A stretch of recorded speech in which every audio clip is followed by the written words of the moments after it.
Go.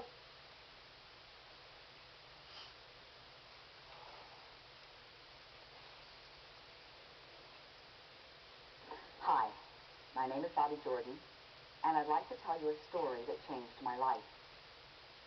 When I first came to California, I had a very good friend who lived in a tiny community, and she's the person who told me this story, so I have it secondhand.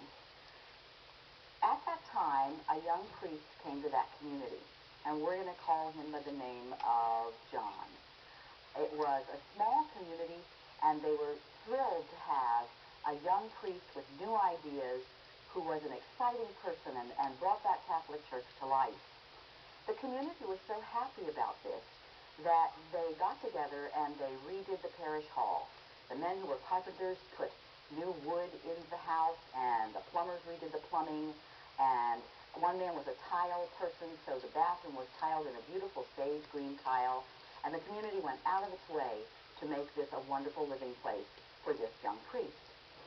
Well, my friend, who was married with 3 young children and had a husband who had a small business, didn't have a lot of money. She didn't work. And so she had to scrimp and to save from her grocery money and from other money coming in to give her present to the priest for the rectory. She bought towels for the bathroom. She went shopping until she found exactly the right shade of green, and they were very expensive towels, and she was so proud of her gift and wrapped it carefully and took it to him and said, "Here, Father, this is my gift for the rectory."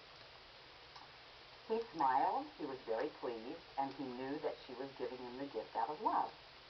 About a year later, my friend went to Annie's house. Annie was a woman who had just lost her son, and so all the women in the community were taking casseroles and giving comfort because the son was a young boy, and Annie was quite depressed. While my friend was there, she went into Annie's bathroom, and hanging in the bathroom were the very towels that she had bought for the priest. She looked at them and couldn't believe her eyes. She knew they weren't Annie's.